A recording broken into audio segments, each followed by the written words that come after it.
Good morning, everyone. This is Stuart. In today's update, we'll discuss fiscal implications of the Trump administration's tax and spending bill, as well as increasing capital and operating expenditures for AI firms. On the policy front, it seems that there's finally momentum within the GOP to pass President Trump's big, beautiful bill. While the Trump administration insists that its tax and spending package will pay for itself via higher growth rates over the next decade, nonpartisan budget analysts like the CBO put the price tag at just under $4 trillion. Despite formerly hyped spending efficiency efforts, what should be clear is that neither political party is very serious about reducing deficits. In a revealing post on his Truth Social, the president commented, "For all cost-cutting Republicans, of which I am one, remember, you still have to get elected." To the president's credit, at least he was being honest. At the end of the day, politicians face regular elections, and short-term concerns consistently have trumped longer-term ones about government debt. We're not sure if or when a political base will emerge that wants to take spending reduction efforts seriously. Our role is only to observe that higher spending and lower taxes will likely be stimulative to the economy and markets. To be sure, persistent elevated deficits will likely weigh on the dollar and long-term interest rates, but stocks tend to do well when they have the tailwind of fiscal spending, and that tailwind is poised to continue. Spending is also poised to continue on the artificial intelligence front. The latest company guidance and analyst estimates show that AI capital expenditures, meaning spending on physical assets like data centers, chips, and networking gear, is poised to rise to $372 billion this year, a 51% increase from 2024, and to $405 billion next year. Recall that capital expenditures do not show up on a company's income statement. For accounting purposes, they're not counted against a firm's earnings. While none of this impacts free cash flow, a key metric we pay attention to, if you assume that these expenditures have a 5-year useful life, the large tech firms will start showing collective amortization expenses in excess of $80 billion annually and rising by 2030.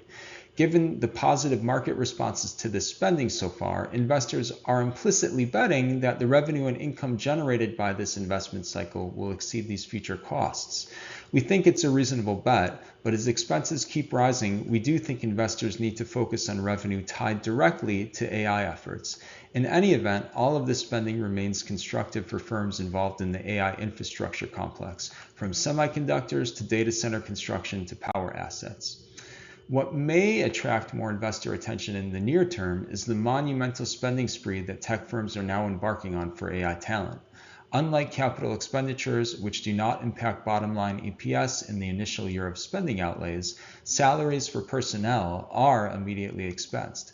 Frustrated by Meta's lack of AI progress and middling Llama 4 model, Mark Zuckerberg has recently pledged to go on a talent spending spree to build the best AI team money can buy. And he's certainly buying a lot of it, with compensation reaching as high as $100 million per employee. Meta has begun to poach employees from leading competitors like Google and OpenAI, leading to, in OpenAI's words, recalibrate their own compensation schemes to retain and attract key employees. So far, investors have responded positively to Meta's hiring plans, with the stock up several percent since this story broke. Even if the firm commits to spending $5 billion in extra annually on personnel, it may be worth it if 1, new hires build a far more valuable AI model, and 2, relatedly, such an AI model is so proficient at coding and other key workflows that Meta is able to reduce its total headcount expense over time. For Meta and Alphabet especially, which are founder-led and majority-owned when it comes to their voting shares, they see the battle to have the best AI model as existential and will likely keep spending elevated for the foreseeable future. OpenAI has won consumer mindshare so far in the AI space, with over 500 million active users and growing. The question for them is, can they sustain the level of spending it may take to remain competitive? Meta and Alphabet each have the benefit of incredibly profitable core businesses that can fund their AI investments. OpenAI, which expects to generate $100 billion in revenue by the end of the decade, is still operating with substantial losses and is dependent on continued debt and equity financing. The pace of investment, spending, and model improvements are all extraordinary, and as both investors and model users, we continue to follow the developments closely. While OpenAI has a clear lead, we would not want to bet against Meta and Alphabet.